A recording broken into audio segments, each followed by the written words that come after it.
of Fayetteville State University, and our signal is carried by WUNC Chapel Hill. Today is Monday, April 30th, 2018, and your radio hosts today are Beverlyn Simonette and Robert Bean, who will be reading the news from the Monday's edition of Fayetteville Observer. Your weather.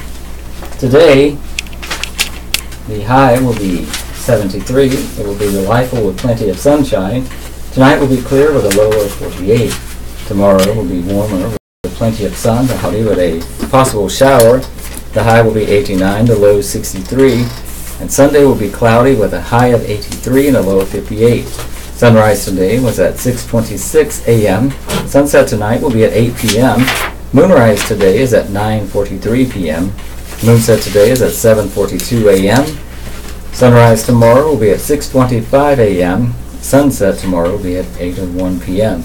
Last moon is May 7th, new moon May 15th, first moon May 21st, full moon May. of the United States. In 1803, the United States purchased the Louisiana Territory from France for 60 million francs, the equivalent of about $15 million. In 1900, engineer John Luther Cassie Jones of the Louis Central Railroad died in a train wreck near Vaughan, Mississippi, after staying in the controls in a successful effort to save the passengers. In 1939, the New York World's Fair officially opened with a ceremony that included an address by President Franklin D. Roosevelt.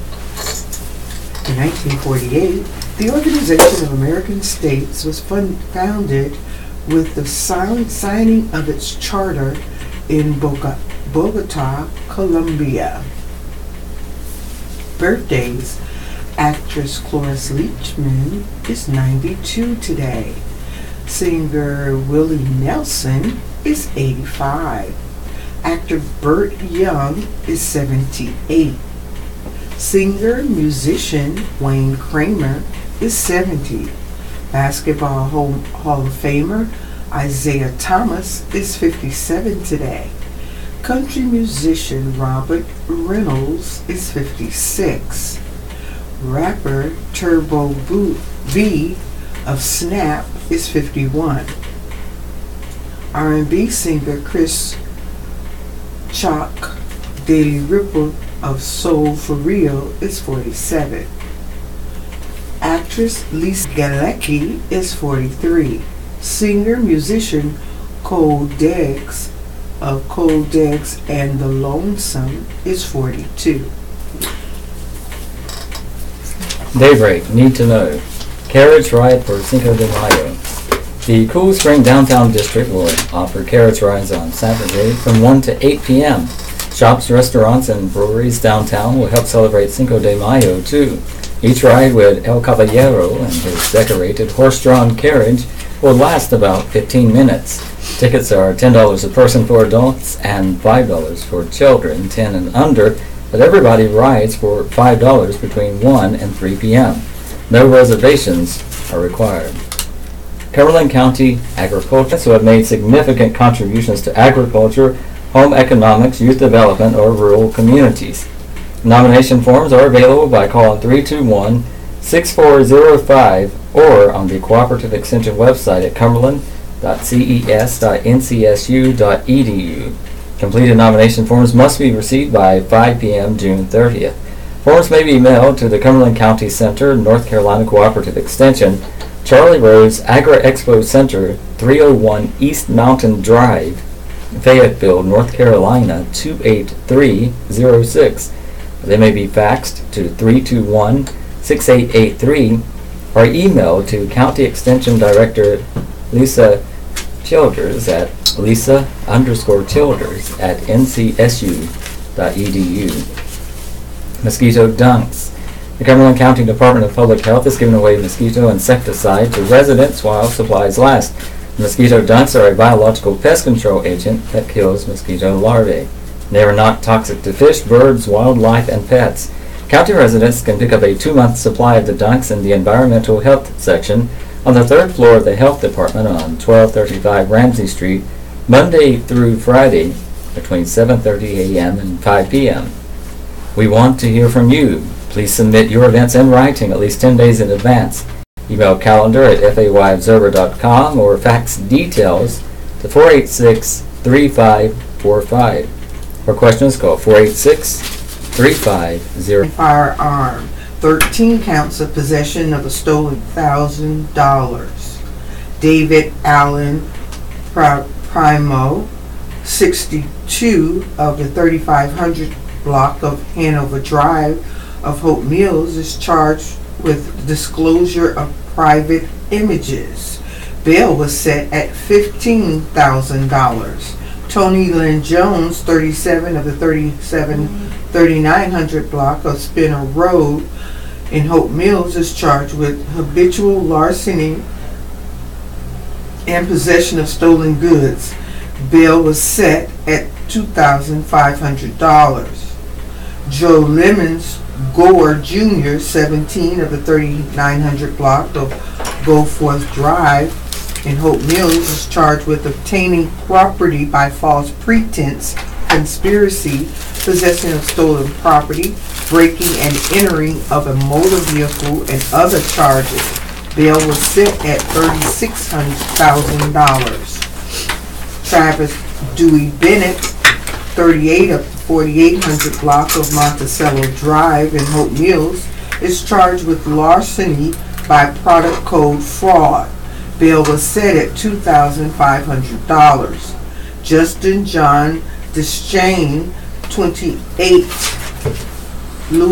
of Lewiston, Maine, is charged with possession with intent to sell or deliver marijuana and misdemeanor possession of drug paraphernalia. Bail was set at $1,500.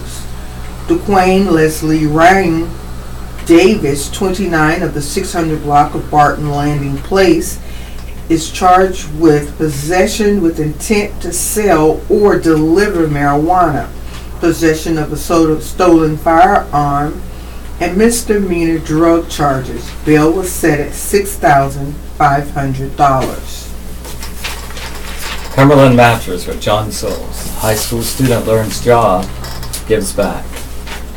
When you enter Cumberland County on a major highway, you may notice a sign announcing entrance into the Cumberland Soil and Water Conservation District. You may not know what that sign means or why it's important. Grace Creek High School junior Robert Nunnery does, and he may one day turn his interest in soil and water conservation into a career. The Soil and Water District's mission is to prevent soil erosion and protect water resources by providing technical assistance to people or groups, and to educate the public on conservation practices. Nunnery gained in-depth knowledge about that mission when he attended a resource conservation workshop at North Carolina State University in 2017. To give Nunnery hands-on experience, Cumberland Soil and Water District Conservationist Mitch Miller hosted the student at the district office last week for a day of learning, mentoring, and community service. I thought this would be a helpful way to gain experience for when I go into soil and water conservation, Nunnery said. It's also an opportunity for me to hang out with one of my favorite teachers of all time. Miller is a former agriculture teacher and taught Nunnery at Grace Creek High. During his day at the Cumberland Soil and Water District, Nunnery helped Miller build rain barrels from refurbished pickle barrels. Rain barrels are used to harvest rainwater runoff that can then be used to water plants. They're sold for $40 each, with the money helping sponsor high school students like Nunnery to attend the annual Resource Conservation Workshop and other educational programs for Cumberland County students. Nunnery said building the rain barrels was his way of giving back. Nunnery also helped Miller conduct a total station topographic survey in the Beaver Dam community. The survey is used with engineering practices and will show how water drains on the land.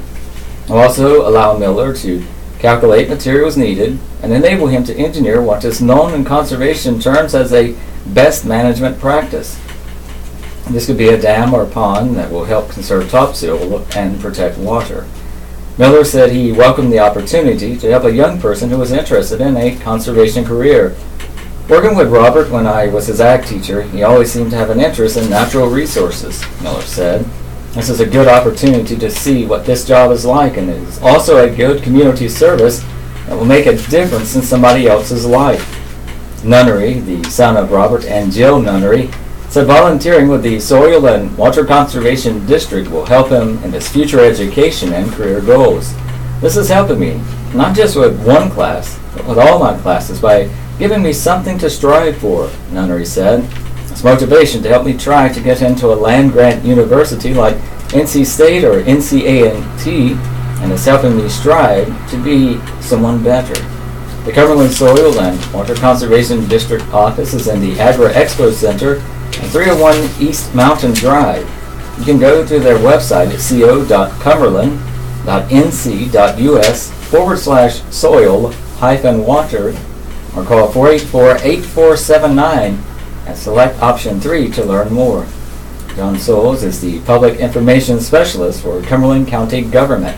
You can reach him by calling area code 910-321-6579 or email jsouls@co.cumberland.nc.us.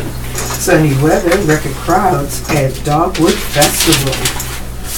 The crowds at the Fayetteville Dogwood Festival were noticeably thick on Sunday. In past years, the final day of festival have typically been less well attended, and the festival organizers are well delighted. Sunday capped a weekend of record attendance, said Executive Director Carrie King. This weekend was epic. I don't know of any other word to describe it, she said on Sunday evening. All of the stars aligned as it was completely perfect. Crowd estimates for Sunday weren't immediately available. Organizers estimate that between 8 and 10,000 attended Sunday, 35 to 40,000 on Friday, and between 160 and 175,000 attended on Saturday. The throngs included Wanda and Wayne Christian. The Dogwood Festival is often a wedding anniversary tradition for them, they said. Their favorite thing, eating the food, Wanda Christian said. She likes the turkey legs and enjoyed the ribs. The couple attended with their grandson, their daughter, and her girlfriend. Wanda Christian said the grandson, 9-year-old Parker Christian, excitedly tried to kill animatronic zombies at a shooting gallery. King said, and some visitors said the weekend's pleasant sunny weather helped draw the masses to downtown Fayetteville's biggest annual event. The attractions included food and craft vendors, rides, street entertainment, free concerts, and other activities. The Fayetteville Urban Ministry inaugural Boss Toss Challenge cornhole tournament drew hardcore competitive players like Dontre Avery and his father, Leon Carter. They were the Carter Boys team. They paid $75 to be one of the 36 teams vying for the grand prize, a California Panthers tickets and tailgate package. The concentration showed on their faces as they tossed beanbags back and forth across the field. But in the championship round, the succumb to the McLucas boys, cousins James and Michael McLucas. The Carter boys won the second place prize, a $175 Walmart gift card. But the competition was friendly as the players embraced at the end. The fundraiser should net the Fayetteville Urban Ministry from $12,000 to $15,000, said Executive Director Johnny Wilson. The charity has programs for low-income people and to help troubled or at-risk youth. This was the first year that the city charged people to park during the Dogwood Festival in 2 city-owned parking lots and in the Franklin Street parking garage. Visitors who couldn't find a free parking space on the street or in the other lots further away were charged $10. Some residents have complained about the fees on social media and say they would not attend. Festival Director King said she heard no complaints from festival guests about the city's parking fee. She noted that privately owned parking lots have charged people for years to park during the Dogwood Festival, and she saw that occur again this year. Staff writer Paul Wolverton can be reached at pwolverton@fayobserver.com and 910-486-3512. 3 arrested in Hope homicide robbery, Rayford. 3 men were arrested Sunday evening in connection with an armed robbery in Hope County early Sunday that left a young father dead and injured 2 others. The 3 men are accused of killing 26-year-old Richard Locklear and attempting to kill Locklear's girlfriend, the couple's 2-year-old son, and Locklear's cousin. Hope County Sheriff Hubert Peterkin said this happened when the 3 men were robbing the Locklear and his family at gunpoint. The victims pleaded for their lives after giving up their valuables, but were shot anyway, Peterkin said. The crime was reported about 4:05 a.m. Sunday, a news release from the Hope County Sheriff's Office says. It happened on Shannon Road at Old Wire Road, about 5 miles south of Rayford. The robbery and slaying were precipitated when Locklear and his family attended a house party on Balfour Road in southern Hope County, Peterkin said. The robbers were also at the party and decided to steal the family's jewelry and money, he said. When the victims left, driving a Dodge pickup, the robbers followed in a gray Chevrolet Malibu, the sheriff said. At Old Wire Road, the pickup stopped for a stop sign, according to Peterkin. The robbers stopped behind. 2 of the robbers got out, went to the passenger side of the truck, and demanded money and jewelry, Peterkin said. The victims gave the robbers their property and then begged the robbers not to kill them. The sad thing about this is, you've got people in the vehicle pleaded for their life, and they still shoot them, Peterkin said. The robbers fired at least 30 rounds into the pickup from a handgun and a rifle, Peterkin said. The gunman got back into the car and it drove toward Robeson County, and the woman grabbed her son and ran to a house near the intersection for help. Richard Locklear was dead or dying. His cousin Vincent Locklear had been shot. His girlfriend, Jessica Chavis, was not shot, but she was wounded as the gunfire shattered the windows and interior, Peterkin said. The 2-year-old was not hurt. A manhunt commenced in Hoke and Robeson counties. With the assistance of the Red Springs Police Department and the Robeson County Sheriff's Office, law enforcement found 2 of the suspected robbers in Red Springs, Peterkin said. These are LaRoche Traquan McLean, 24, of the 100 block of Haywood Street in Red Springs, and Sharon Kendrick Leach, 22, of the 300 block of East 6th Avenue in Red Springs. The 3rd accused robber is James Franklin Quick, 26, of the 600 block of West 4th Avenue in Red Springs. He fled to Richmond, Virginia, Peterkin said, where he has family. Someone in North Carolina called the Quick's family to tell them about the robbery and homicide, Peterkin said. Family member turned him in to Richmond law enforcement. All 3 defendants are charged with first-degree murder and 3 counts of attempted first-degree murder. They are being held without bail. Aziz again battles Clark for seat.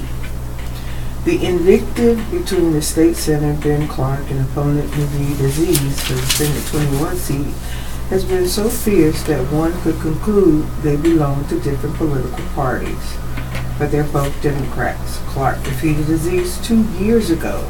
Their rematch in this year's May primary could end up at the North Carolina Court of Appeals. They have accused each other of lying. Clark accuses Aziz of trying to steal the election. The winner on May 8th will face Republican Timothy Lever of Fayetteville in November. Senate District 21 has all of Hope County and the northwestern portions of Cumberland County, including western and northern Fayetteville, Fort Bragg, and Spring Lake. Round 2 of the Clark-Aziz fight has been simmering since last summer, if not before. Each has tried to tie the other to the Republican Party. That's standard fare in a partisan primary such as this, where connections to the opposing party can be political poison. Then the Aziz camp took the fight to a new level when one of her supporters, Spring Lake Alderman James O'Gara, filed a complaint that the Hope County Board of Elections alleging that Clark has moved out of the district to a house in Vander, east of Fayetteville. If true, that means Clark is ineligible to run for re-election. Technically, he could be found ineligible to continue to hold the seat now. Clark said Aziz resorted to deceitful and underhanded tactics to steal a Senate seat that she knows she cannot win on merits. He said he moved into his family's house in eastern Hope County in 2002, and that house remains his primary residence. At a hearing April 16, a three-person bipartisan elections panel considered evidence from O'Gara and Clark and ruled in Clark's favor.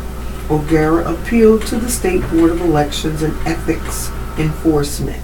As of Friday, a hearing on the appeal had not been scheduled. Whoever loses the State Board's decision can appeal to the North Carolina Court of Appeals. The brickbats have been flying back and forth and throughout the campaign.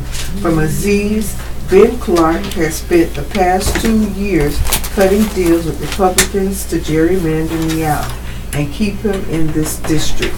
Aziz has criticized Clark for voting with the legislature's Republican majority on bills that most other Democrats voted against. She says he has told lies about her during the campaign.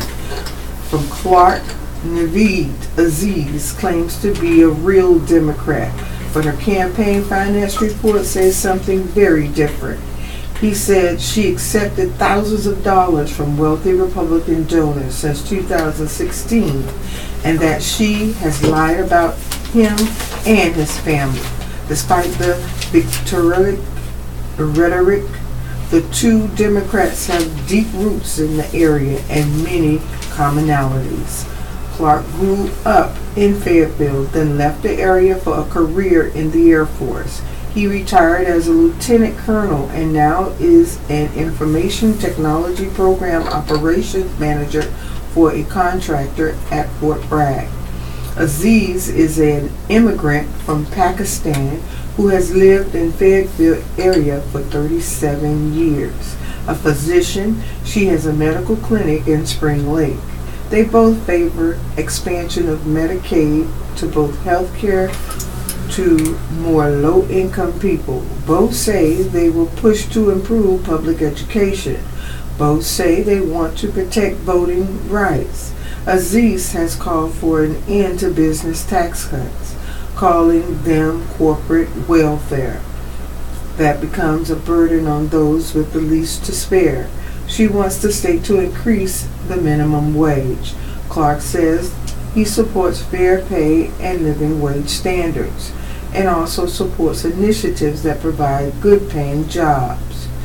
In interviews over the years, Clark said he sometimes votes against Democratic Party positions because he thinks for himself when deciding whether the legislation or policy at hand is good for the state and for the 21st District. The 2016 primary was a three-way race in which none of the candidates drew more than 50% of the vote. Clark led with 49.8% and Aziz in the second with 44.27%. She trailed Clark by 1,304 votes in an election in which 23,566 ballots were cast. As of Friday, there had been no publicly released polling. Both candidates have been running with a ferocity that suggests it will be close. Staff writer Paul Wolverton can be reached at pwolverton@fayobserver.com or 486-3512.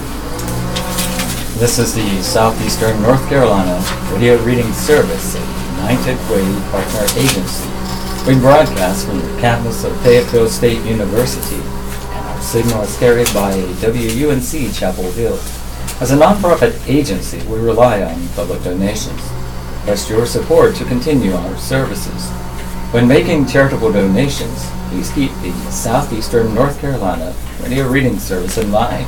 Our address is P.O. Box 35029, Fayetteville, North Carolina 28303. If you have any questions or comments, please call us at area code 910-672-1600 or toll free at 1-844-709-5656. Your radio hosts are Beverly Simonette and Robert Bean, and we are proud to serve you today.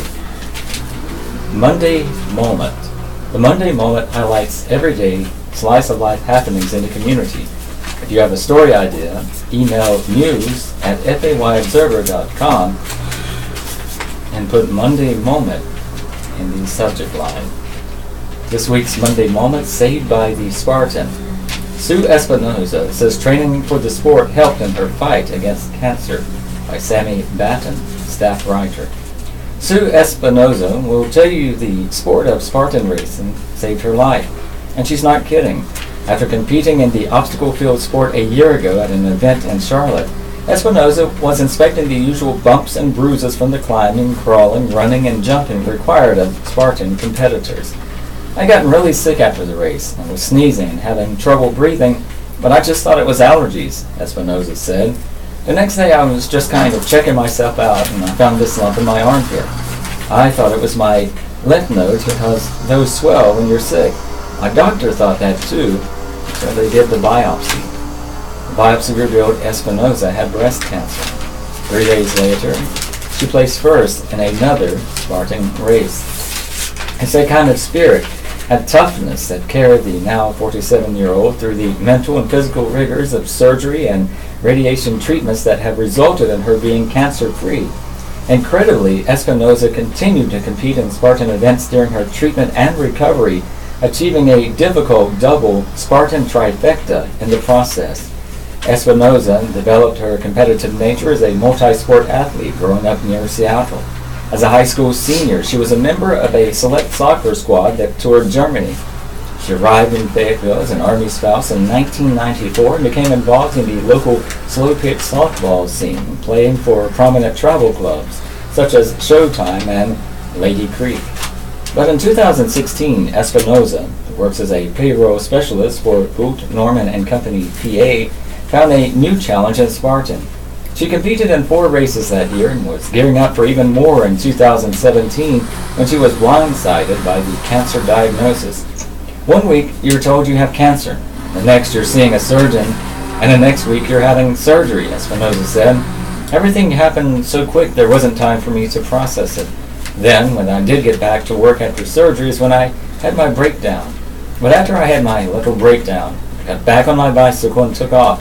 I said, we're going to do this. We're going to do radiation, and we're going to beat it. Every day for 4 weeks, Espinoza underwent radiation treatments. During that time, she trained daily at the gym or competed in Spartan events from West Virginia to Atlanta. During most Spartan events, she was accompanied by her 23-year-old son and biggest supporter, Joseph. I still went to the gym every day, she said. I had third-degree burns from radiation under my armpits. It was awful. But when I was in the gym or doing the races, that's the only place and time I wasn't thinking about cancer. I'd come back to work, sit at my desk and think about it. Then I'd go home and think about it. So training and doing the races really helped. Espinoza would run the Fayetteville Spartan Sprint and Super events last September 23rd and September 24th, after which she completed her radiation treatments. The very next Thursday, I had my last radiation treatment and was on my way home from the hospital, she said. We wound up behind the Spartan truck that had just packed up and was leaving to go south. I was like, Spartan saved my life. It has to be a sign. With her clean bill of health, Espinoza is now setting more ambitious goals for herself in the Spartan race world. A single trifecta consists of finishing the 3 main Spartan races, the Sprint, Super, and Beast, all in the same calendar year. She achieved a double trifecta last year, and her goal is a triple trifecta in 2018, along with achieving podium status, top 3 finish, in her age group. I have high expectations for myself, Espinoza said. I'd like to get my name out there and maybe get a sponsor. The races are expensive, but more than anything, I just want the acknowledgement. There's a picture where Espinosa is carrying a pair of 40-pound sandbags during one of the events at a recent Spartan race. Espinosa continued training for the Spartan events while she was fighting breast cancer. Staff writer Sammy Batten can be reached by emailing sbatten@fayobserver.com or by calling 486-3534. Inside politics, Diamond Silk testified in Washington. Polk County's Diamond and Silk political video bloggers testified before the House Judiciary Committee on Thursday, with the women getting testy and raising their voices at congressmen at times. The women, Lynette Hardaway and her sister Rochelle Richardson, were called to Washington to speak under oath about allegations that social media companies suppress the voices of conservatives who use their platforms. Diamond and Silk made national headlines this month when they said Facebook was curtailing their engagement with their audience and told them they are unsafe for the community. Facebook never shut down Diamond and Silk's page. In the last month, their Facebook audience has grown by several 100,000 people. As of Saturday, the women had 1.65 million Facebook followers. Diamond and Silk arguments with Democratic congressmen grew heated over a $1,275 payment they received from the Trump campaign, which said the money was for field consulting. Diamond and Silk have denied being paid by the Trump campaign. On Thursday, they testified that the payment was reimbursement for airfare they purchased to participate in a Women for Trump tour in Ohio in 2016. Campaign funding.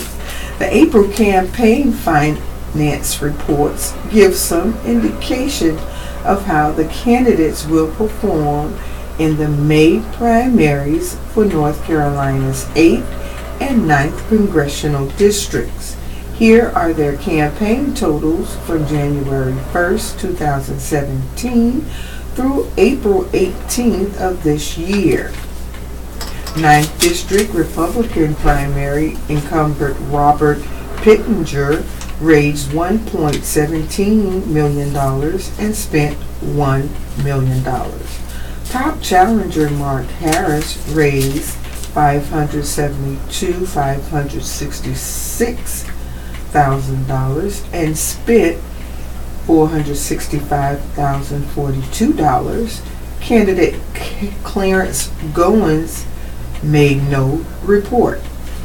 9th District Democratic primary Dan McCready raised $1.92 million and spent $695,477,000.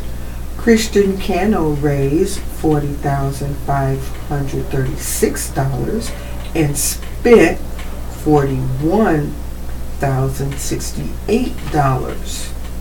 8th District Democratic primary, Frank McNeil raised $249,272,000 and spent $96,649,000. Mark Teagle raised $44,931 and spent $41,512. Scott Huffman did not file a report for the latest quarter. Huffman previously reported raising $1,901 and spending $75 through December 31st.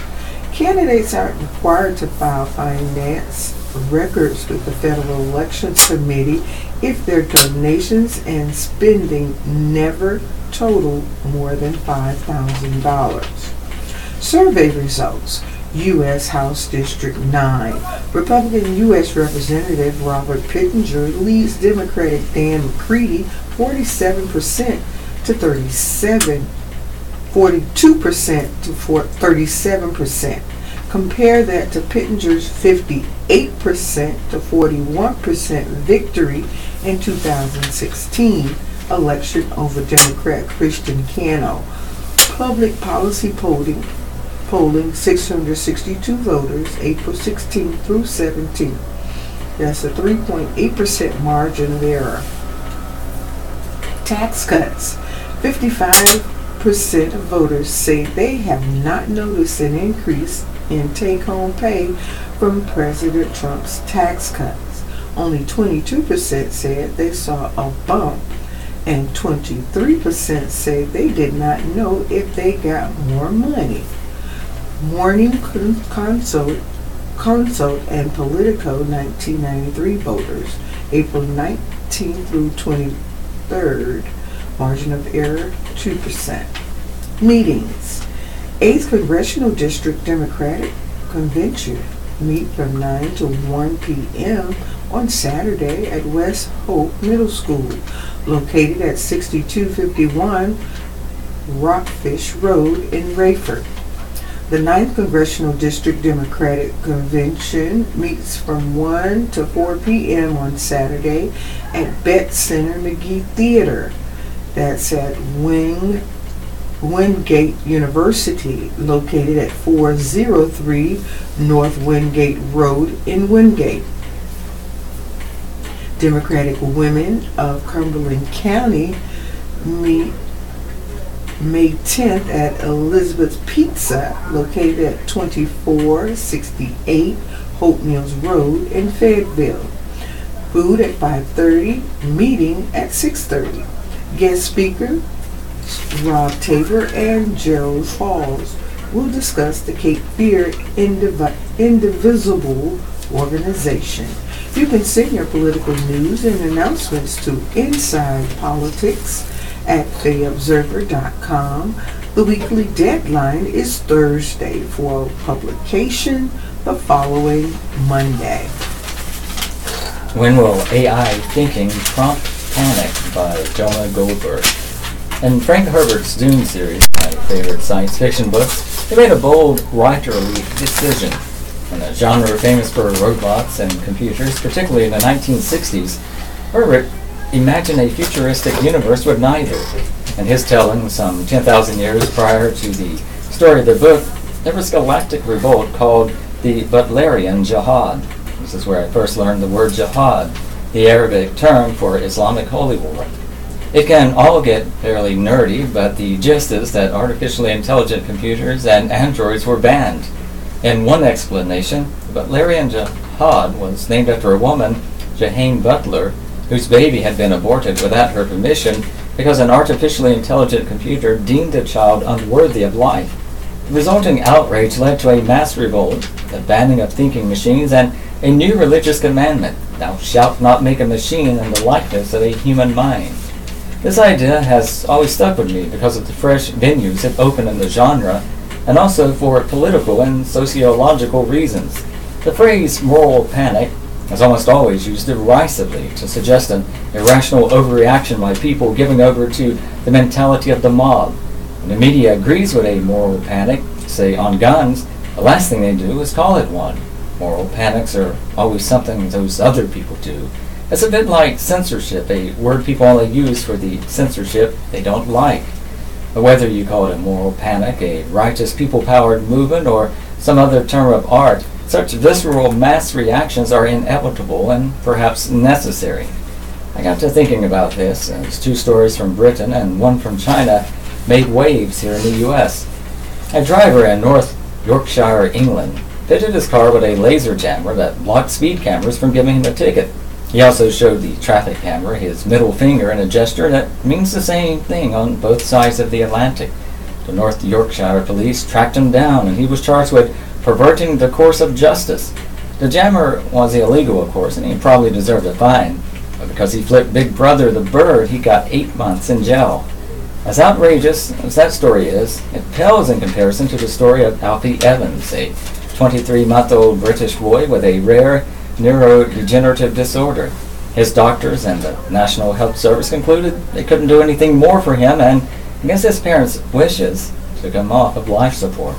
A Vatican hospital was eager to take him, and his parents were even more eager to transfer him there. The state refused, essentially kidnapping the child. The British courts support the NHS, offering not legal or moral rationales, but seeking an pabulum about the desirability of euthanasia, or, in this case, infanticide. There's also much talk about how the NHS works with finite resources and is compelled by economic math to make hard decisions. The story is actually much more cruel than the specifics, but you get the point. In the fourth installment of the Doom series, one of the characters explains why the Butlerian Jihad was necessary. The target of the Jihad was a machine attitude as much as the machines.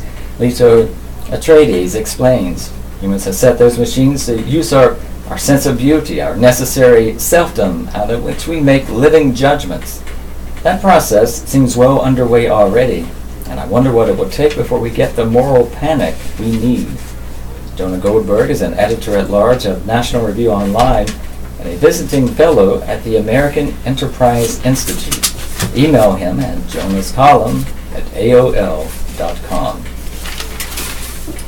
The opinion page, the Observer's editorial, problem motels and a troubled city gateway.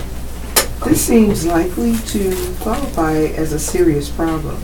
Sheriff's deputies have been called to 3 motels on US 301 near the Crown Complex nearly 2,300 times since the beginning of 2015.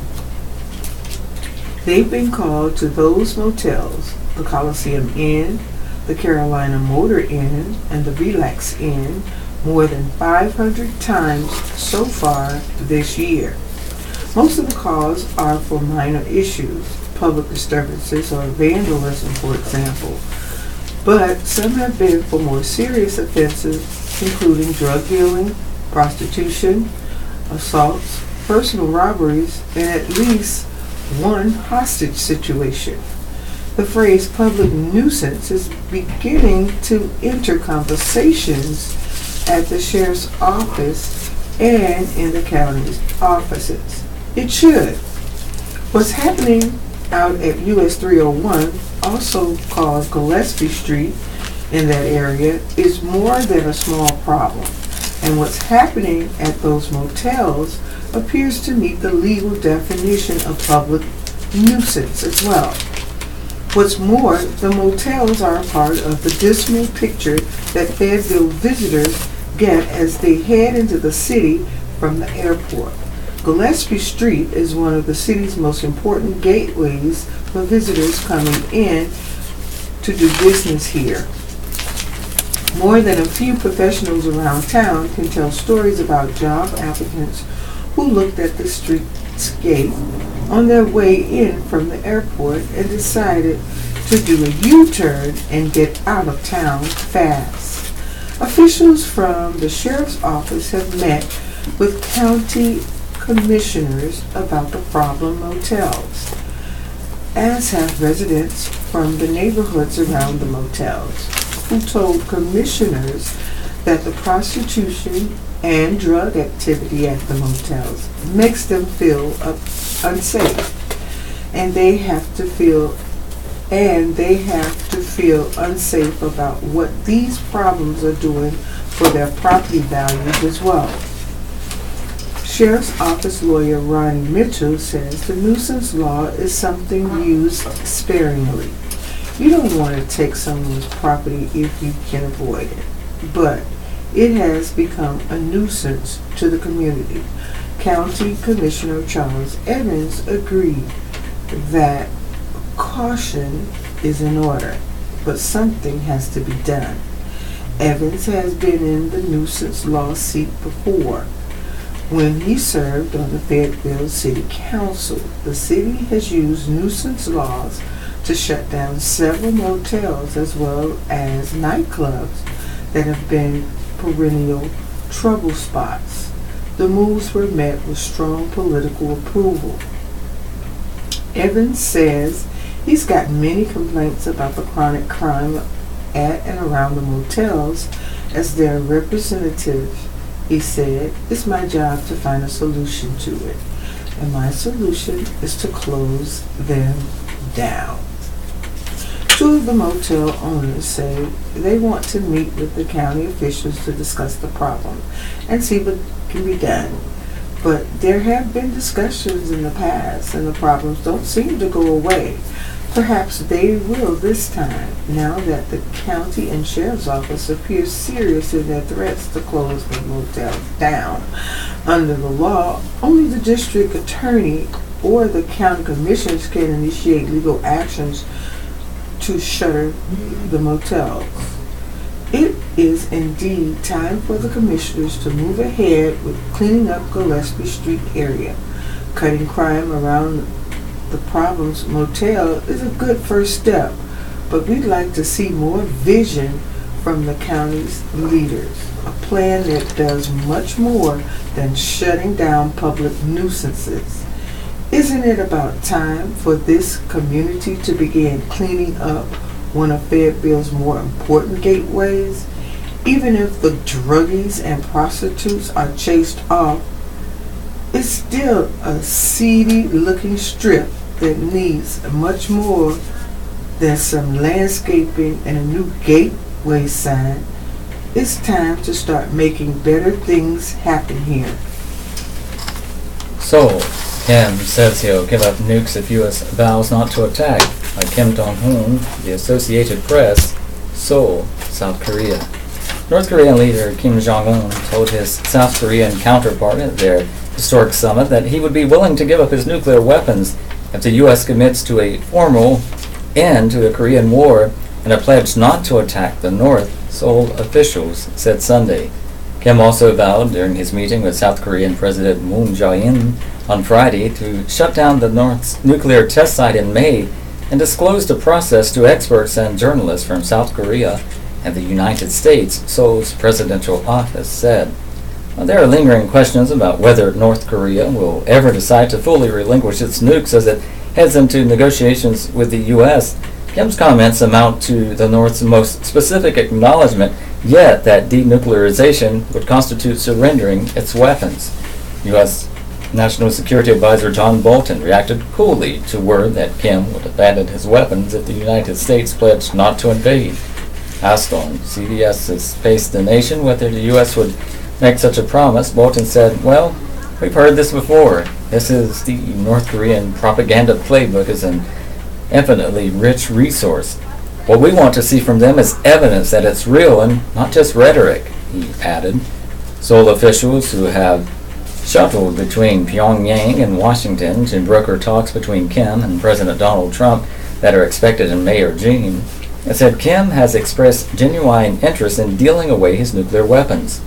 There has been skepticism because North Korea for decades has been pushing a concept of denuclearization that bears no resemblance to the American definition. The North has long vowed to pursue nuclear development unless Washington removes its 28,500 troops from South Korea and a nuclear umbrella defending South Korea and Japan. During their summit at a truce village on the border, Moon and Kim promised to work toward the complete denuclearization of the Korean peninsula, but made no references to verification or timetables.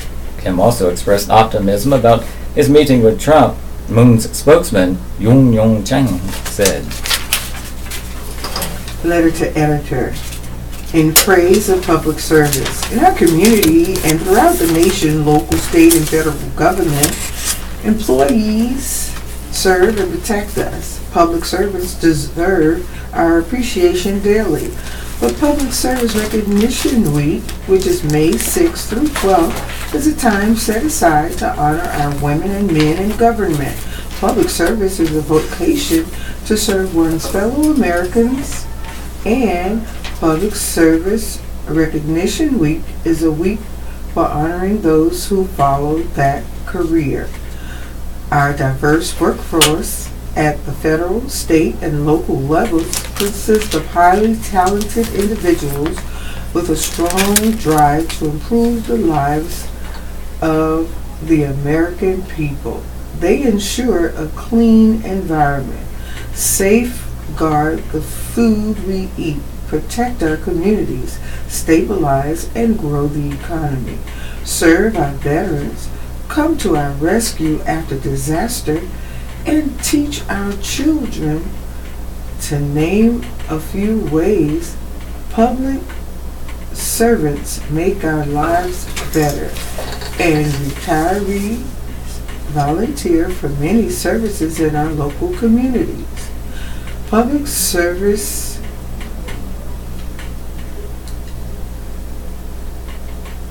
Recognition Week is an excellent time to reflect on the smart work and dedication of our government workforce. Please join me in thanking our public servants for the important work they do for our community. Richard Benjamin of West End. Sprint and T-Mobile agreed to combine in $26.5 billion deal by Stancho and Talia Bell, the Associated Press, New York. T-Mobile and Sprint reached a $26.5 billion merger agreement Sunday that would reduce the U.S. wireless industry to three major players. That is, as the Trump administration's antitrust regulators let the deal go through. The nation's third and fourth largest wireless companies have been considering a combination for years, one that would bulk them up to a similar size as industry giants Verizon and AT&T. But a 2014 attempt fell apart amid resistance from the Obama administration. The combined company, to be called T-Mobile, would have about 127 million customers. Consumers worry a less crowded telecom field could result in higher prices, while unions are concerned about potential job losses. In a conference call with Wall Street analyst, Sprint CEO Marcelo Claure acknowledged that getting regulatory approval is the elephant in the room, and one of the first things the companies did after sending out the deal's news release was to call Ajit Pai, chairman of the Federal Communications Commission. The company stressed that they plan to have more employees following the combination, particularly in rural areas, than they do as standalone companies now. They also emphasized that the deal would help accelerate their development of faster 5G wireless networks and ensure that the U.S. doesn't cede leadership on the technology to China. And they said the combination would allow them to better compete not only with AT&T and Verizon, but also with Comcast and others as the wireless, broadband, and video industries converge. This is the Southeastern North Carolina Radio Reading Service, a United Way partner agency. We broadcast from the campus of Fayetteville State University, and our signal is carried by WUNC Chapel Hill. As a nonprofit agency, we rely on public donations. We request your support to continue our services. When making charitable donations, please keep the Southeastern North Carolina Radio Reading Service in mind. Our post office box number is 35029, Fayetteville, North Carolina 28303. If you have any questions or comments, please call us at 910-672-1600 or our toll-free number 1-844-709-5656. Your radio hosts are Robert Bean and Beverlyn Simonette. We are proud to serve you today.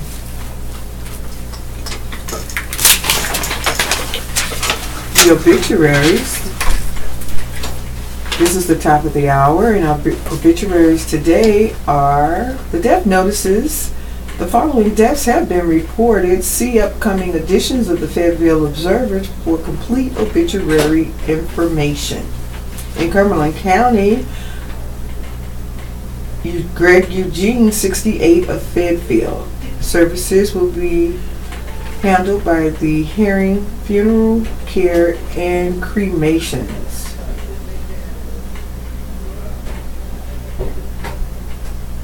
Bill James Stewart Bill James, 43, of Fayetteville. Services will be held by the Lafayette Funeral Home. Anita Johnson, 91, of Fayetteville. The Unity Funeral Services will be handling the services. William C. Humphrey, 33, of Lake Waccamaw.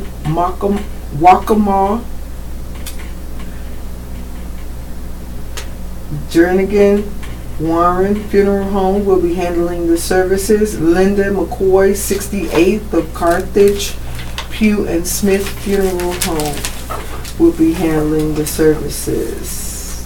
That's Pugh and Smith Funeral Home of Carthage. Carrie McCrae, 66, of Red Springs. L.E. Floyd Funeral Home and Cremations will be handling the services. Funerals today. William Smith, 78, of Sanford. The funeral will be today at 11. Riverview Memorial Gardens in Spring Lake. The burial will be at Riverview Memorial Gardens with military honors. Adcock Funeral Home will be handling the services. Marie Quintana, 61, of Hamlet, formerly of Scotland County, will be at 2 p.m. at Purcell Funeral Home's Chapel in Laurinburg. The burial will be at Patterson Cemetery in Lauren Hill. Purcell Funeral Home in Laurinburg will be handling the services. Christine Brooks, 92, of Fayetteville. Service will be at 1 p.m. at Lewis Chapel Missionary Baptist Church. Burial will be at Sand Hill State Veterans Cemetery at 10 a.m. on Tuesday, May 1st. At Wiseman Mortuary will be handling the services. Naomi Bullington, 92, of Fayetteville. Service will be at 1 p.m. at the Jernigan Warren Chapel. Burial will be at Cumberland Memorial Gardens. Jernigan Warren Funeral Home will be handling the services. Ann Taylor, 80, of Fayetteville. Service will be at 11 a.m. at First Baptist Church. The burial will be at Lafayette Memorial Park. Jernigan Warren Funeral Home will be handling the services. Aaron Green III, 66, of Fayetteville. Service will be at 12 p.m. Cunningham and Sons Mortuary. And Cunningham and Sons Mortuary will be handling the services. In Cumberland County, Ms. Dorothy Davis Blackman, age 87, of Linden, passed away on Saturday, April 28, 2018, at Moore Regional Hospital in Pinehurst.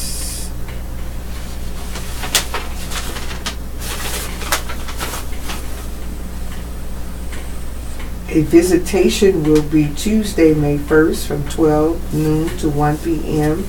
at Cromartie Miller Funeral Home in Dunn, North Carolina, followed by a funeral service in the chapel at 1 p.m. with Reverend Don Mitchell officiating. Burial will be in Parker's Grove United Methodist Church Cemetery.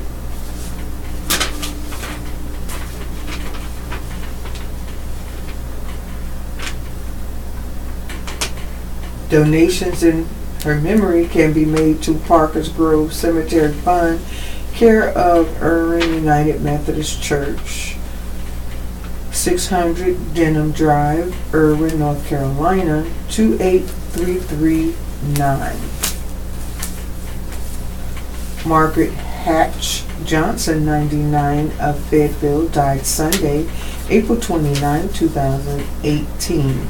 A graveside service will be held on Tuesday, May 1st, 2018 at 11 a.m. in Buffalo Cemetery in Sanford.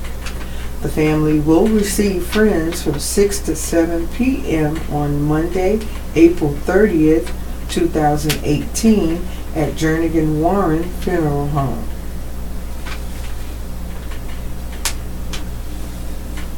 Xander Billy Hammonds Jr. of Rayford died Sunday, April 29th, 2018.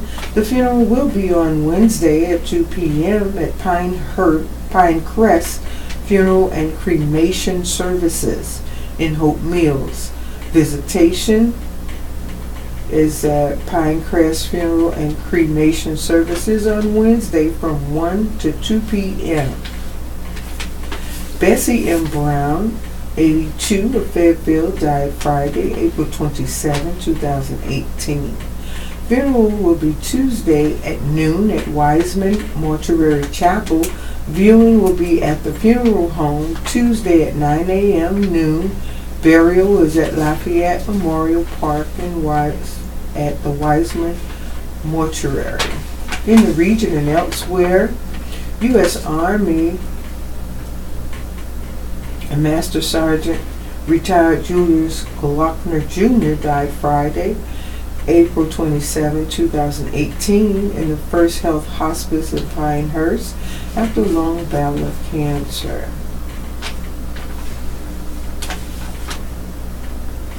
The family will receive friends 6 to 8 p.m. Wednesday, May 2nd, 2018 at Crumpler Funeral Home located at 131 Harris Avenue in Rayford, North Carolina. The funeral service will be at 1 p.m. on Thursday, May 3rd, 2018 at Crumpler Funeral Home Chapel in Rayford. Burial will follow in the Pine Lawn Memorial Park, located at 1105 West Morganton Road, Southern Pines, North Carolina. Donnie Brower, 77, of Carthage, died Friday, April 27, 2018. The memorial will be Wednesday at 2 p.m. at Crosswords Community Church in Carthage. Pugh and Smith Funeral Home will be handling the services. John R. Babrak, 80, of Bethlehem, passed away Saturday, April 29, 2018 at St. Luke's Hospital in Fountain Hill.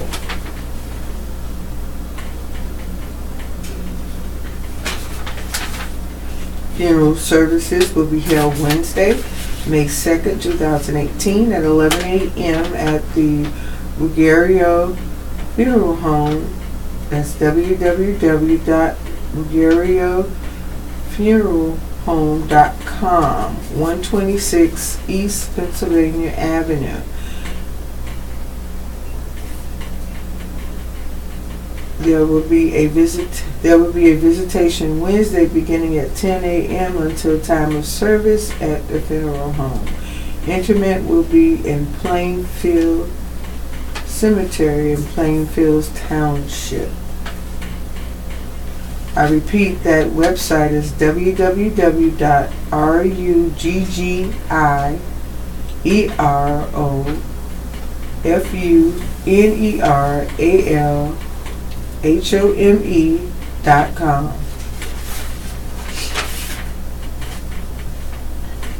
Miss Helen Bowman of Westmoreland.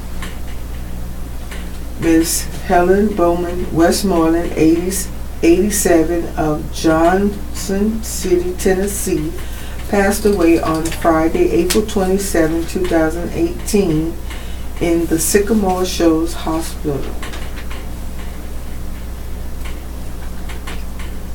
A graveside service for Miss Westmoreland will be conducted at 12:30 p.m. on Wednesday, May 2nd, 2018 at Happy Valley Memorial Park. Those wishing to attend are invited to meet the family at the cemetery at 12:20 p.m. Those who prefer memorials in lieu of flowers may make donations to the Pinecrest Baptist Church, located at 2129 Old Lewis Road, Johnson City, Tennessee, 37601. Online condolences may be shared with the family on our website, www.hathawaypercy.com. Mrs. Moreland and her family are in the care of Hathaway Percy Funeral and Cremation Services, located at 101 East F Street, Elizabethtown, Tennessee. Office 43 can be called at 423-543-5544. Miss Berlinda Pash, 41, passed away Tuesday, April 24, 2018, at her residence. Iris was preceded in death by her mother and father.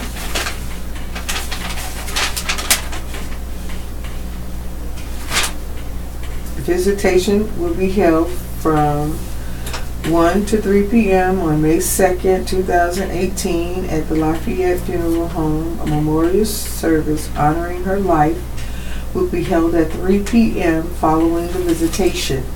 At 5 p.m., Iris will take her last motorcycle ride to the Special Forces Association National Grounds at 4990 Doc Bennett Road, where Iris will be laid to rest with full military honors. The appropriate attire in Iris's honor for this event should be motorcycle attire. Bob also requests movement from the funeral home to SFA to be max motorcycle participation as possible. The Cumberland County Sheriff's Office will be providing escort. In lieu of flowers, beach.com. Services for the family home will be conducting the services. From Tribune Content Agency, Billy Graham. Rely on Christ as a guide rather than a scarred conscience. Question: how do we know what's right and what is wrong? If God put something inside us that's supposed to tell us, so why do some people do terrible things without even feeling guilty? MF. The answer: yes, God did put a sense of right and wrong within us, what we usually call our conscience. In fact, one reason we feel guilty when we do something wrong is because our conscience is speaking to us, urging us to pursue things that come from a pure heart and a good conscience and a sincere faith. 1 Timothy chapter 1, verse 5. The problem is that our conscience, that inner sense of right and wrong God has given to us, has been corrupted by sin. Have you ever known someone who had been burned over some part of their body and their nerves are so damaged that they no longer had any feeling there? That's what sin does to our conscience, scarring it so deeply that we're no longer as sensitive as we should be to right and wrong. The Bible speaks of evil people whose consciences have been seared as with a hot iron. 1 Timothy chapter 4, verse 2. Our conscience is important. It still can alert us to right and wrong. It's not always a dependable guide because we can deceive ourselves into thinking we're following it when we actually aren't. That's why we need Christ, who comes to live within us and guide us when we invite Him into our lives. It's also why we need the Bible, for it is God's Word, and He has given it to us to guide us. Make sure of your commitment to Jesus Christ, and then make it your goal to follow His Word every day. As the psalmist wrote, all His precepts are trustworthy. Psalm 111, verse 7. Dear Abby, long ago, lovers reconnect despite daughter's objection. Dear Abby, I had a brief affair with a married man 36 years ago. Jerry had left his wife after learning she was sleeping with his best friend. Our affair ended and we went on with our lives. Jerry stayed with his wife and I married the man of my dreams. After 45 years of marriage, Jerry's wife died. My husband died suddenly 2 months before she did. 2 years ago, a mutual friend put us together. We enjoy each other's company and spend time together. Jerry's two daughters are giving him a hard time about us dating. They told him they will never accept me because they know I was the one who he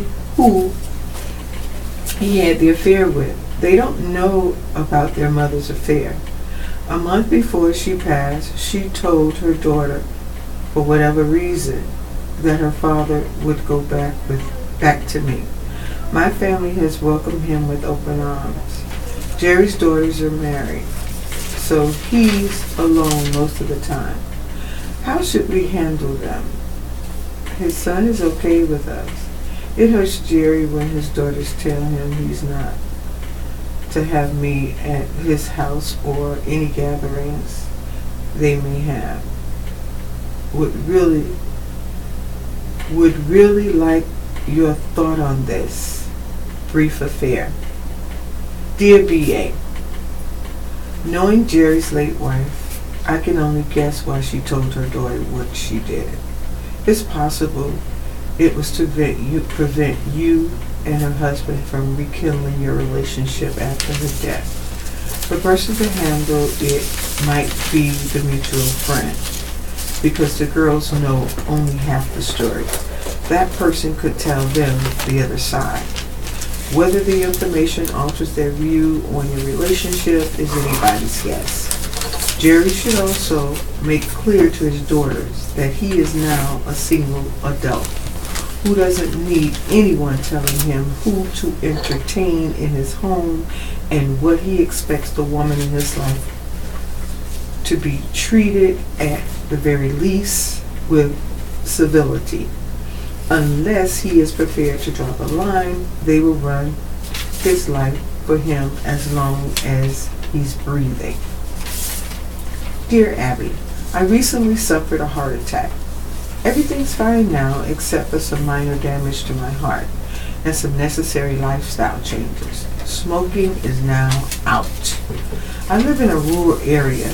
The only cath lab facility was 45 minutes away by helicopter. My boss and assistant supervisor both traveled 2.5 hours to visit me. And in addition, my boss and his director are coming here today to transport me back home. I'd like to show my appreciation for their kindness, but I'm not sure what would be appropriate. Your advice would be appreciated on the men. Dear on the men, I'm pleased you are doing better.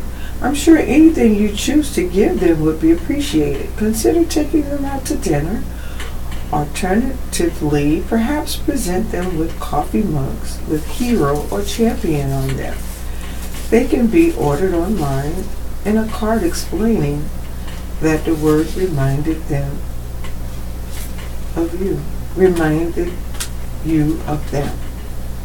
Readers can write to Dear Abby at dearabby.com or P.O. Box 69440, Los Angeles, California 90069. Horoscope by Stella Wilder. Copyright 2018, United Feature Syndicate.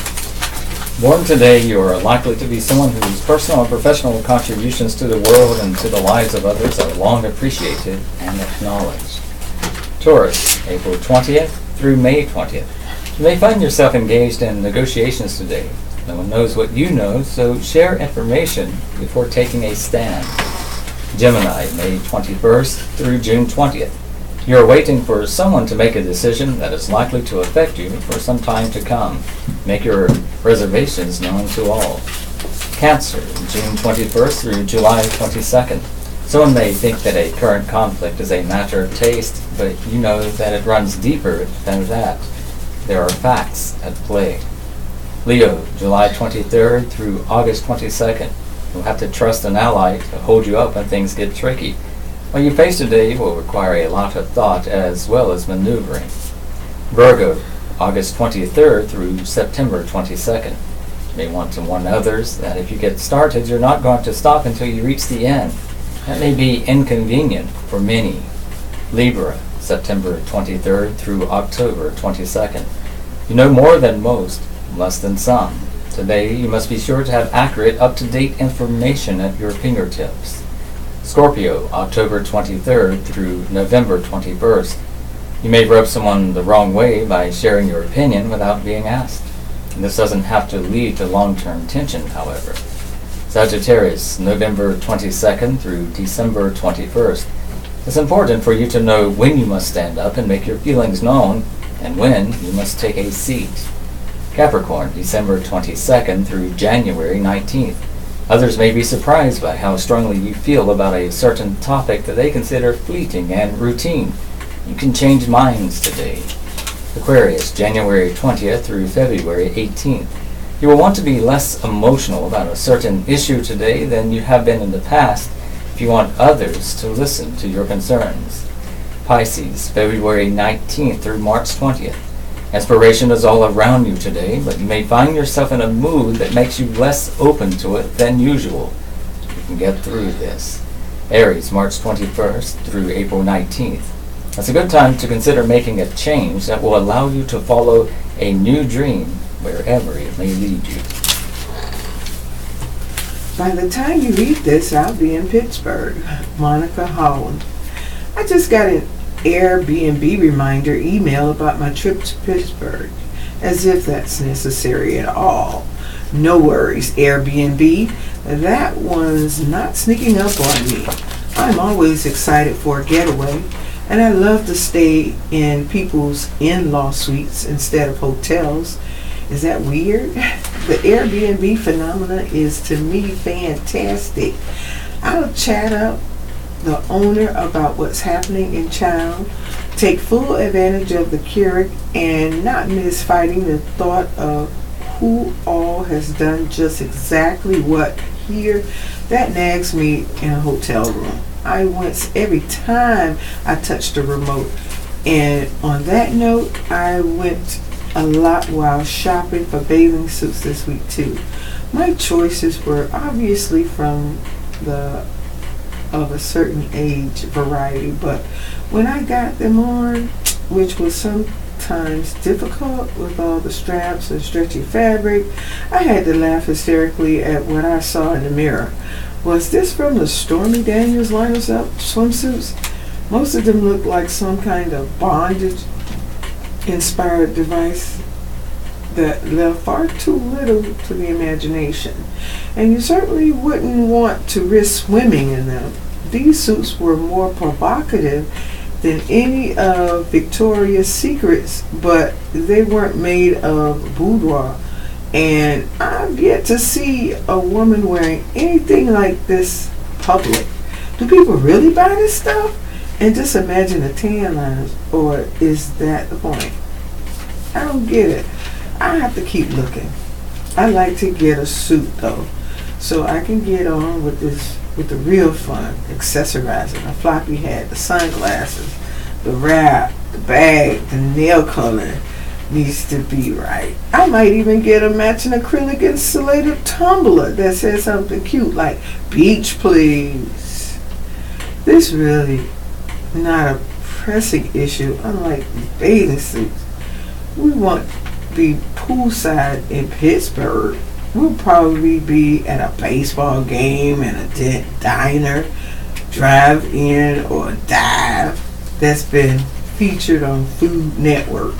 Really, we're at the mercy of the 2-year-old. Traveling with her can be tricky sometimes, like alligator wrestling. Let's hope the magic of the kitty tablet will hold up for several hours.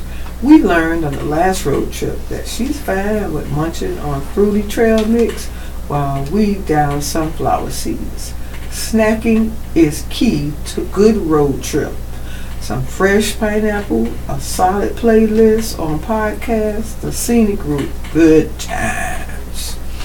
I look at the rolling hills and lovely homes the way my cats look at the little bird who made her nest in our pergola. Travel is often an endorphin-fueled joyride for me. I just love the feeling of going somewhere. It's exciting. It's transforming. Did you ever wake up in New York City? There's nothing like it. I can't wait to seek out local art, see what people are wearing, eat delicious food, find a good place to buy books or vinyl, and just walk around, taking in the culture. We'll do tour stuff. I love that too. Museums, gardens, and the duck tour will probably happen. It's important to leave your space sometimes and see how other people in other communities live. It gives you perspective. It allows you to empathize. It expands your understanding. And it always feels so good to come home. Sunday Life editor Monica Holland can be reached at mholland@fayobserver.com 486-3518. Forum aims to calm and form Latino community by Josh Schaefer, News and Observer, Raleigh, Tribune News Service, Siler City. In the wake of recent immigration raids across the Triangle, two candidates for Chatham County Sheriff sought to calm Hispanic residents Saturday, pledging to treat all residents with fairness.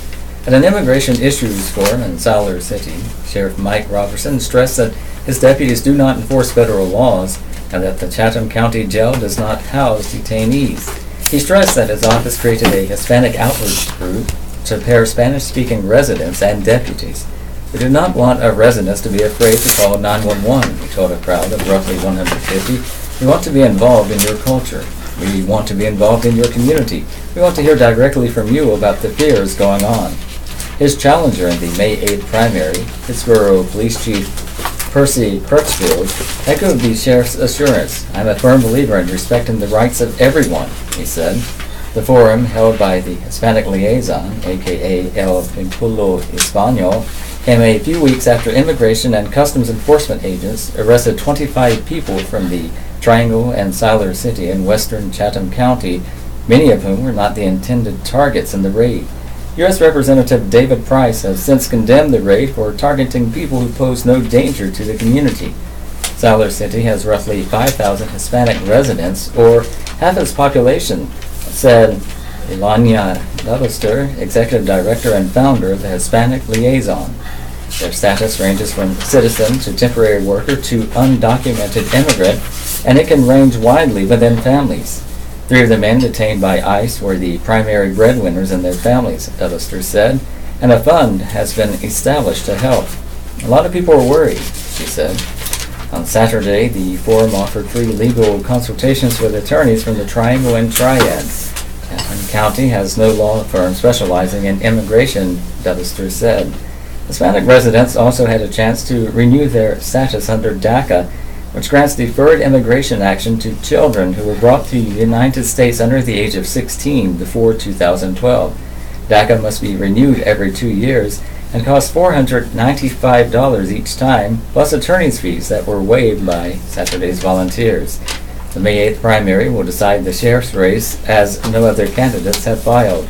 Chatham County Commissioner Diana Hills said misinformation about immigration issues has been a problem. Learn your rights, she urged the crowd. What you learn to do helps if someone wants to remove you from your community. We want you here.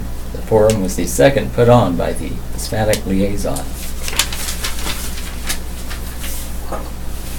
This is the Southeastern North Carolina Radio Reading Service, a United Way partner agency.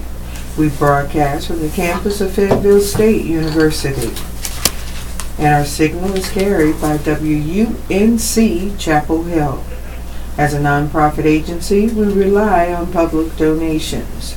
We request your support to continue our services.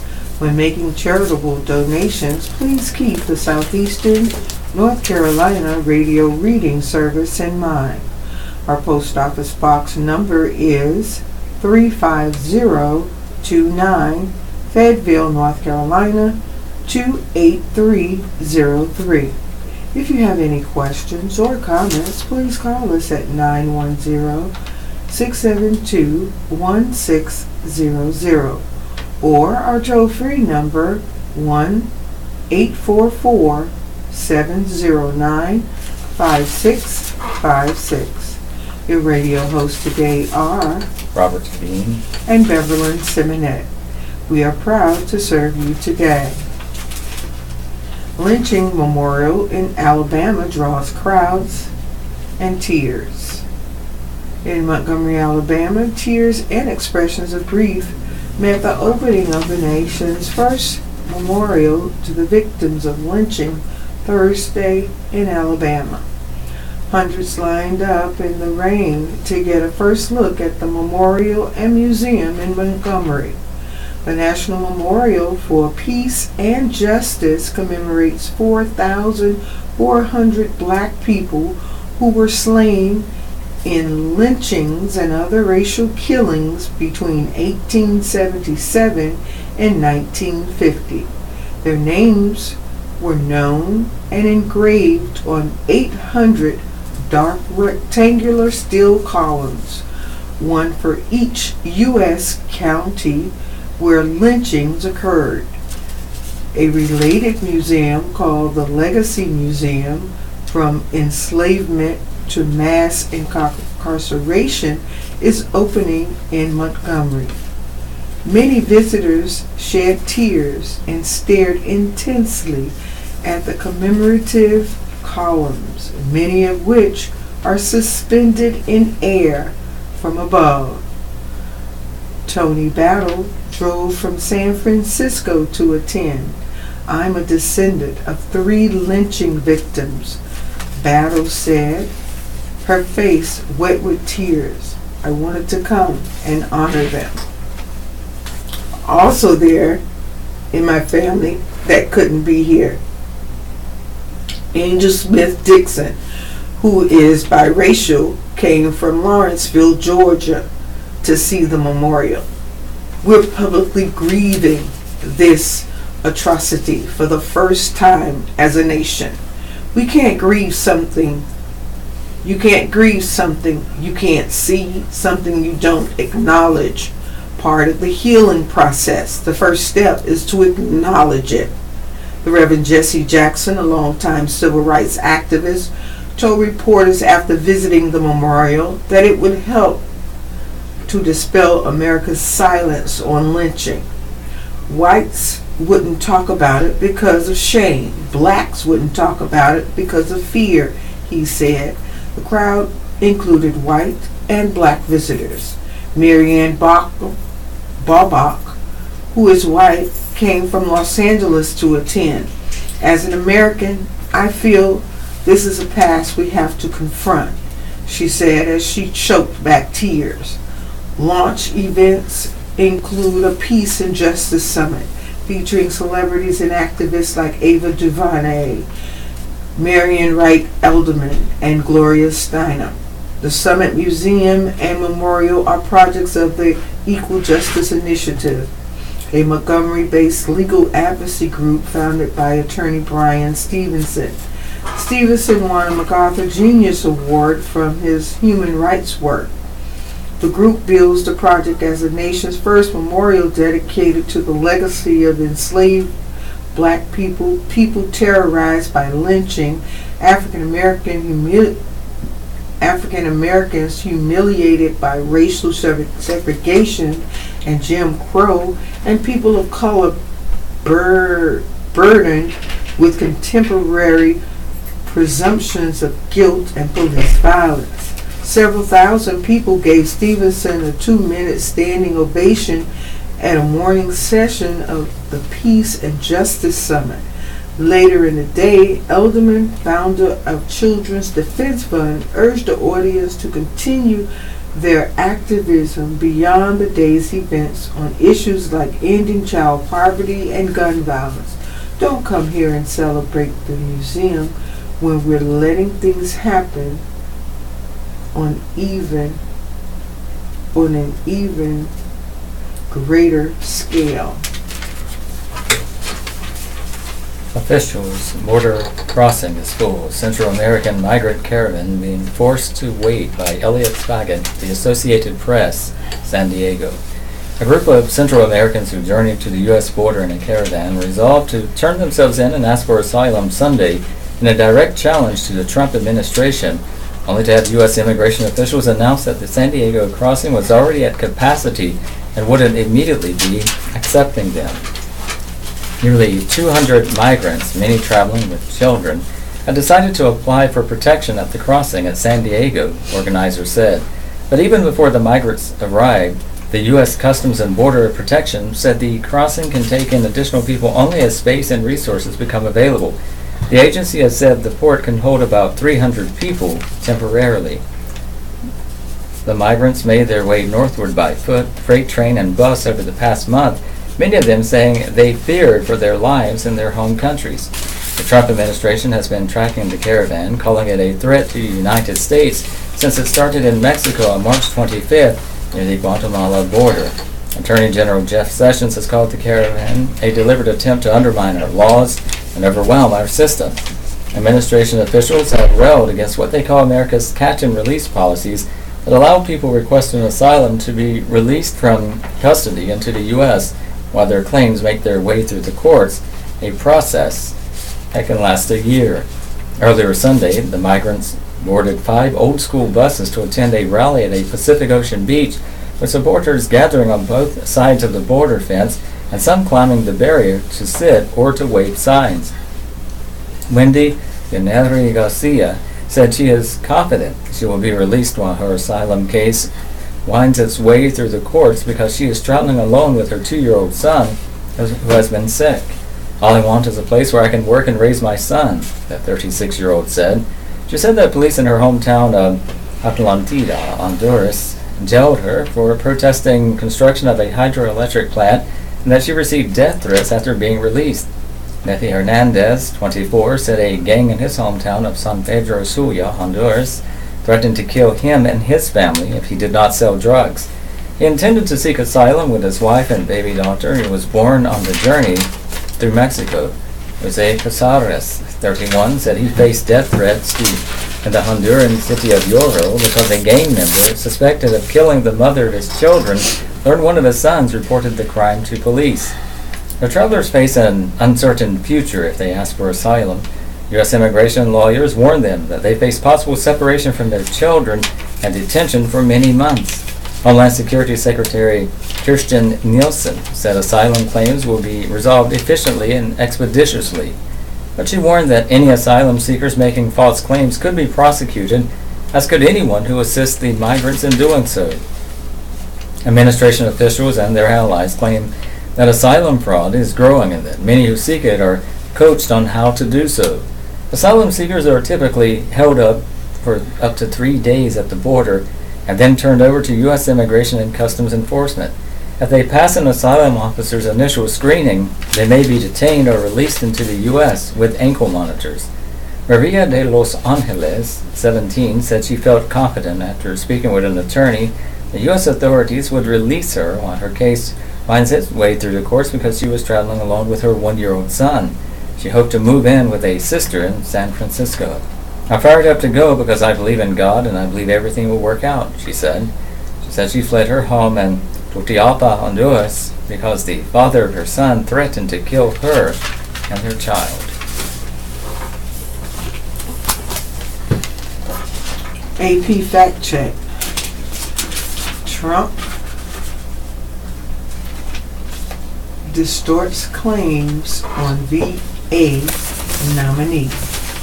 President Donald Trump is distorting some of the reasons why his pick to lead the Department of Veterans Affairs, White House physician Ronald Jackson abruptly withdrew his nomination. Trump cast late surfacing allegations against Jackson as entirely partisan.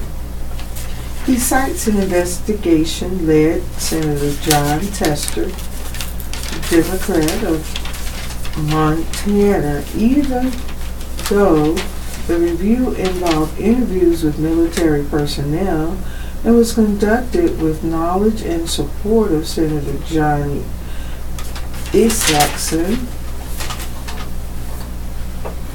Representative of Republican from Georgia, chairman of committee considering Jackson's nomination. Trump also ignores misgiving expressed by several Republicans over Jackson's lack of management experience after Trump suddenly selected the doctor last month to head the government's second largest agency. Meanwhile, Trump falsely claims he was the one who pulled the plan to expand the Veterans Choice private health program because it wasn't good enough. In fact, the White House fully supported the plan but couldn't push it through Congress last month. A look at the misleading rhetoric.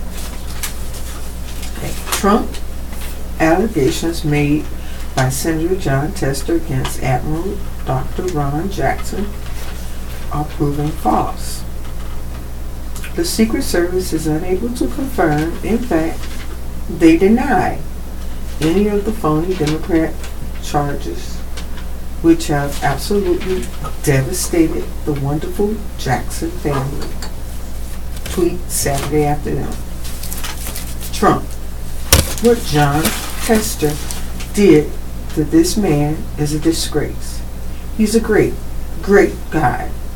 And he started studying, and then he started getting hit with vicious rumors. Vicious. And the Secret Service told me, just coming in, sir, we checked out all of those things. Sir, they're not true. Rally Saturday night in Washington Township, Michigan. The facts. It's inaccurate for Trump to characterize the allegations against Jackson as Democrat, or to suggest that Jackson's nomination failed entirely because of them. The allegations, which centered on a pattern of loosely prescribing drugs, drunken behavior on the job, and a toxic work environment, were based on interviews with more than 20 military personnel, according to Tester. The time period covered Jackson's tenure as a White House physician dating to 2006 and involved colleagues who served in both Republican and Democratic administrations. After pledging to address the allegations, Jackson abruptly withdrew his nomination Thursday, saying he did not expect to have to dignify baseless and anonymous attacks on his character and integrity. Tester staff compiled a summary of allegations and released it last Wednesday with the support of Isaacson and chairman of the Senate Veterans Affairs Committee. Isaacson earlier had called the allegations serious in his decision to postpone Jackson's Wednesday hearing. Jackson had already faced tough questions from several committee Republicans about whether he had experience to manage the massive VA. Trump, we've done a great job with our vets. We have accountability approved, we're getting choice approved, and I pulled it because I didn't like the choice. The choice wasn't good enough. I couldn't have it already. I could have had it already. We could have had it in the last budget, but it wasn't good enough. We're getting choice, which is a big deal. That's going to be game-changing. Rally Saturday night. The facts. Trump says he pulled the choice proposal from the spinning field because it wasn't good enough. In fact, the White House supported the plan backed by key Republicans and Democrats to outsource more routine veterans care to private providers, but House Democrats balked at moving too quickly. In a statement this month, Hogan Gidley emphasized that Trump had nothing to do with choice not being approved. Time and again, Democrats have attempted to blame President Trump for their own inaction. But it's their own leadership, Nancy Pelosi, who failed to include the VA choice legislation in the 2,000-plus page omnibus bill. Gidley said the Trump administration looks forward to continuing to work with Congress to reform and strengthen the VA choice program. White House officials have indicated they still support that plan, spearheaded in part by Tester, whom Trump is now attacking for releasing allegations against Jackson. Lawmakers have said they will try again next month, but proposals have been stalled because of disagreements over cost and how much access veterans should have to private doctors. On television tonight, ABC, WTVD Channel 11, WTD Channel 15, and WNCN Channel 17. From 8 to 10, Dancing with the Stars, Athletes, 2601 season premiere. Couples perform for viewers' votes. From 10 to 11, The Crossing. Sophie risked her life for Reese. CBS, WNCN Channel 17 and WBTW Channel 13. From 8 to 8:30, Kevin Can Wait. From 8:30 to 9, Man with a Plan. From 9 to 9:30, Superior Donuts. From 9:30 to 10, The Big Bang Theory. From 10 to 11, Elementary. Holmes struggles with a diagnosis. Fox, WRAZ Channel 50, WGHP Channel 8, and WSFX Channel 26. From 8 to 9, Lucifer. Lucifer must work with Dan on a case. From 9 to 10, The Resident. The team works to save one of its own. And from 10 to 11, The News. NBC, WRAL Channel 5, WECT Channel 6, and WMBF Channel 32. From 8 to 10, The Voice, live top 11 performances. The top 11 artists perform live. From 10 to 11, Good Girls, remix. The ladies try to take down Rio. PBS, WUNC Channel 4, WUNU, and WUNJ. From 8 to 9, Antiques Roadshow. From 9 to 10, Real South, 120 Days. From 10 to 11:30, Independent Lens, True Conviction. A&E, Channel 21. From 8 to 11, 6 back-to-back episodes of Very Superstitious Lopez. AMC, Channel 21. From 6 to 9, a 3-star science fiction film from 1996, Independence Day, starring Will Smith, Bill Pullman, and Jeff Goldblum. Earthlings versus evil aliens in a 15-mile-wide spaceship. From 9 to 10, The Terror. The men begin their long march south. And from 10 to 11, James Cameron's story of science fiction. Discovery Channel, Channel 42. From 8 to 9, Fast and Loud, Revved Up. The Monkees Make Bad Decisions. From 9 to 10, Fast and Loud, Brian Bass rejoins the crew. And from 10 to 11, Sticker Shock, a 1951 Diveco milk truck. TVN, Channel 68. From 8 to 9, Praise the Lord. From 9 to 9:30, Franklin Graham. From 9:30 to 10, Jesse Duplantis. From 10 to 10:30, Graham TV. From 10:30 to 11, Greg Laurie, TV. TBS Channel 24. From 8 to 10, 4 back-to-back episodes of Family Guy. From 10 to 10:30, American Dad. From 10:30 to 11, Final Space. Turner Classic Movies, Channel 54. From 8 to 10, a 3-star movie from 1950, Born Yesterday with Judy Holliday. A tycoon hires a tutor to teach his lover proper etiquette. And beginning at 10, a 3-star movie from 1955, Picnic, starring William Holden and Ken Novak. A drifter provokes dreams for a beauty and others in a Kansas town.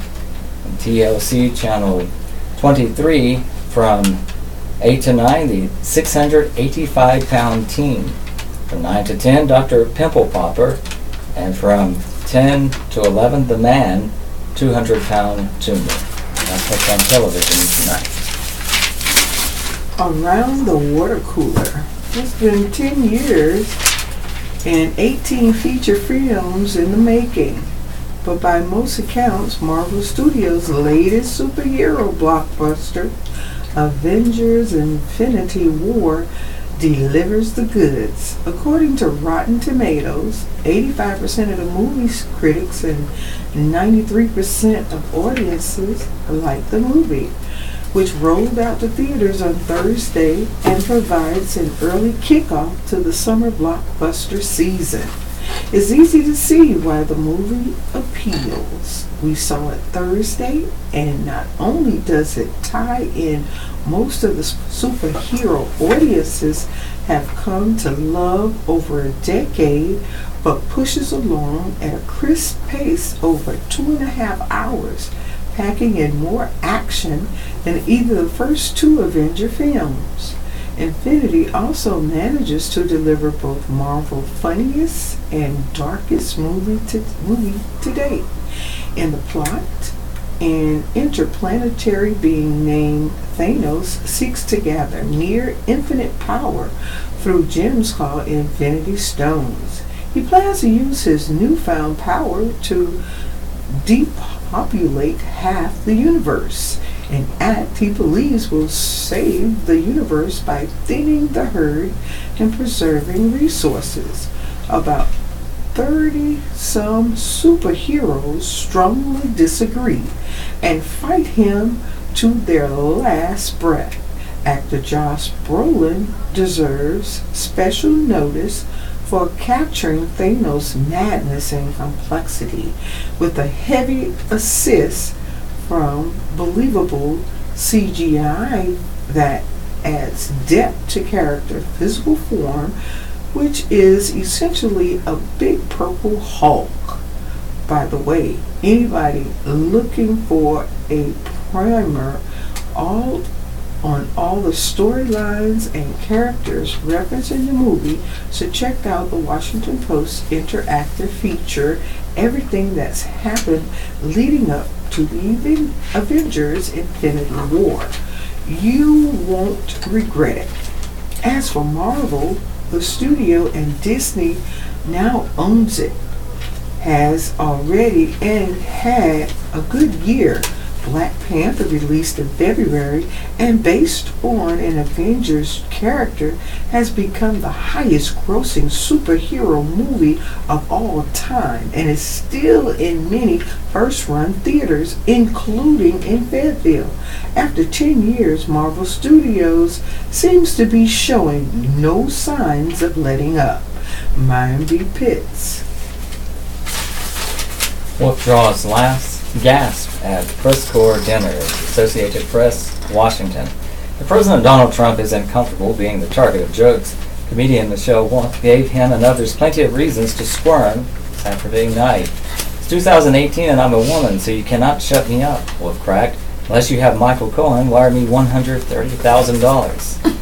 No, Trump's personal attorney wasn't there, and for the second year, Trump himself skipped the annual dinner of the White House Correspondents Association, preferring to criticize journalists and others during a campaign-style rally near Detroit. Wolf, the after-dinner entertainment for the White House press corps and their guests, was surprisingly racy for the venue and seemed more at home on HBO than C-SPAN. After one crass joke drew groans in the Washington Hilton ballroom, she laughed and said, "Yeah, should have done more research before you got me to do this."